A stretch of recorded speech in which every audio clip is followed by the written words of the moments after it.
प्यारे बच्चों, सुप्रभात। आज हम 8th क्लास में हिंदी में हमारा जो चैप्टर नंबर 9 है जिसका नाम है संतोष की सरिता, इस पार्ट की बैक एक्सरसाइज जो हमें बुक में फिल करनी है उसको ध्यान से करते हैं। फर्स्ट क्वेश्चन हमारा क्वेश्चन आंसर है जो हम नोटबुक में राइट कर चुके हैं। ये सभी क्वेश्चन हमने नोटबुक में राइट कर लिए हैं। नेक्स्ट देखिए क्वेश्चन नंबर 2 से सही उत्तर वाले विकल्प चुनिए। फर्स्ट देखिए, पटेल जी कहाँ के निवासी थे। इसमें 4 ऑप्शन दे रखे हैं, नाथुखेड़ी, जामनगर, अहमदाबाद और खेतड़ी। हमने पाठ में क्या पढ़ा है, पटेल जी नाथुखेड़ी के निवासी थे, वो नाथुखेड़ी में रहते थे। सेकंड है, लेखक वहाँ किस पद पर कार्यरत थे। वहाँ का अर्थ है नाथुखेड़ी में, यानी लेखक नाथुखेड़ी में किस पद पर कार्यरत थे, स्टेशन मास्टर। वैसे इसमें ऑप्शन है पोस्ट मास्टर, टिकट बाबू, टिकट चेकर या स्टेशन मास्टर। तो लेखक वहाँ किस पद पर कार्यरत थे, स्टेशन मास्टर के पद पर। थर्ड है, पटेल जी लेखक को कहाँ घुमाने ले जाया करते थे, जंगल में, गांव में, पार्क में या अपने खेतों पर। तो हमने पाठ में पढ़ा कि जो पटेल जी नाथुखेड़ी के निवासी थे, लेखक भी नाथुखेड़ी में स्टेशन मास्टर की पोस्ट पर कार्यरत थे। तो जो लेखक हैं वो पटेल जी के गहरे मित्र बन चुके थे और पटेल जी लेखक को कहाँ घुमाने के लिए ले जाया करते थे, अपने खेतों पर। इसमें इन्होंने एग्जाम्पल भी दिया है सरसों का। नेक्स्ट देखिए घ पार्ट, फोर्थ पार्ट देखिए, लेखक का तबादला होने के बाद पटेल जी के घर में किसकी मृत्यु हुई थी, उनके पिताजी की, उनके माताजी की, उनकी पत्नी की, उनके पुत्र की। यानी कि पाठ में हमने पढ़ा कि लेखक का वहां से तबादला हो गया, जब तबादला होता है ट्रांसफर हो जाना, बदली हो जाना। तो तबादला होने के बाद पटेल जी के घर में उनकी पत्नी की मृत्यु हुई थी और इसके बाद इन्होंने काफी सारे जो कष्टों का वर्णन किया है, कष्टों को सहन किया, उनका भी इन्होंने वर्णन किया था। लास्ट पार्ट देखिए इसका ऑप्शनल में, पटेल जी ने अपनी संपत्ति कितने पुत्रों में बांट दी। तो एक तो यहाँ क्वेश्चन ये बन सकता है कि पटेल जी के कितने पुत्र थे, या पटेल जी ने अपनी संपत्ति कितने पुत्रों में बांट दी थी, दोनों में, तीनों में, चारों में या पांचों में। तो इसके पाठ में हमने पढ़ा कि उसके 2 पुत्र थे तो उन्होंने अपनी संपत्ति दोनों पुत्रों में बांट दी थी। नेक्स्ट देखिए क्वेश्चन नंबर 3, दिए गए कथनों से सही पर सही यानी टिक का निशान लगाना है और गलत पर गलत का निशान लगाना है। फर्स्ट है, जब नीलिमा लड्डू बांट रही थी तब एक आदमी ने झट पर 4 लड्डू ले लिए। जबकि हमने पाठ में क्या पढ़ा था कि जब नीलिमा लड्डू बांट रही थी उसमें, तो वहाँ जो एक आदमी था जिसका स्पेशल इसमें पाठ में वर्णित है, जो उसने क्या किया था, पूरा लड्डू लेने से मना कर दिया था, बल्कि लड्डू का अंश मात्र लिया था। तो ये क्या है, रॉन्ग है, गलत है। सेकंड देखिए, लेखक ने देखा कि पटेल जी लकड़ी का सहारा लिए ठक ठक करते सड़क पर चले आ रहे थे। ये राइट है, क्योंकि लेखक जब वहाँ गया था पटेल जी से मिलने तो उन्होंने देखा था कि पटेल जी लकड़ी का सहारा लिए सड़क पर चले जा रहे थे, ठक ठक की आवाज़ आ रही थी। थर्ड है, अपनी पत्नी की मृत्यु के बाद पटेल जी ने दोबारा विवाह कर लिया। रॉन्ग है, क्योंकि इनकी जब पत्नी की जब मृत्यु हुई तो इसके बाद इन्होंने बहुत सारे कष्टों का सामना करना पड़ा था। इनके बेटों ने इनकी सेवा नहीं की थी और अंततः लेखक इनको अपने घर लेकर गया था। नेक्स्ट है, छोटी बहू द्वारा सामने से थाली खींच लेने पर पटेल जी ने घर छोड़ दिया।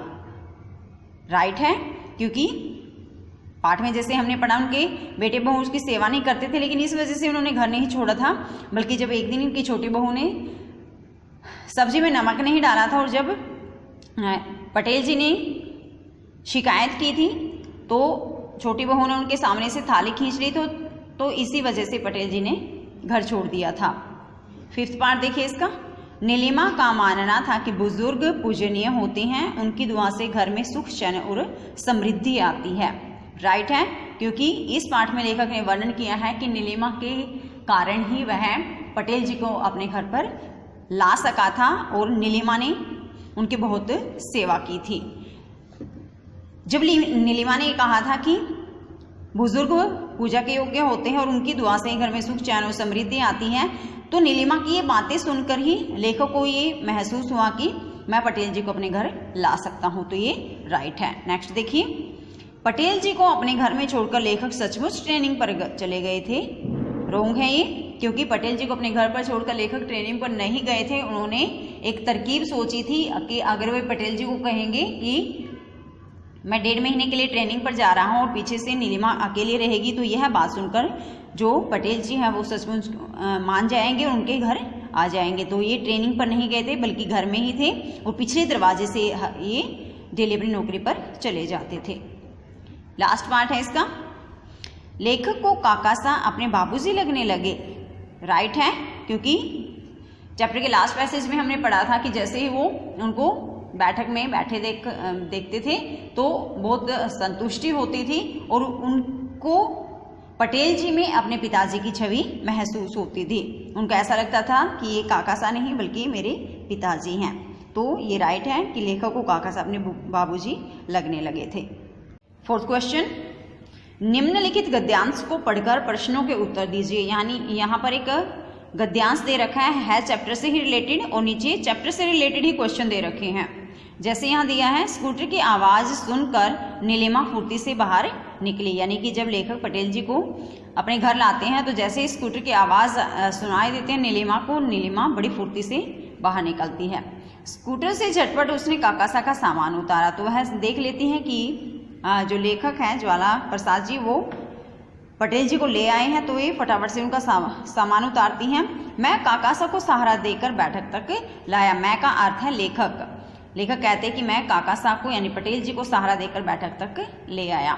1.5 माह की अवधि के बाद काकासा अक्सर नीलिमा से पूछा करते थे, बहू जी भैया जी ट्रेनिंग से कब वापस आएंगे। तो जब ट्रेनिंग का समय पूरा हुआ, यानी कि इन्होंने कहा था कि लेखक 1.5 महीने की ट्रेनिंग पर जा रहे हैं, तो जैसे ही 1.5 महीने की अवधि यानी कि समय पूरा हुआ, 1.5 महीने का समय पूरा हुआ तो काकासा यानी पटेल जी काफ़ी बार नीलिमा से पूछते कि बहू जी भैया जी यानी कि लेखक ट्रेनिंग से कब वापस आएंगे। वह उन्हें झूठा दिलासा देती, झूठा दिलासा यानी झूठी बातें बताकर उनको समझाती कि बस अब वे आने को ही हैं।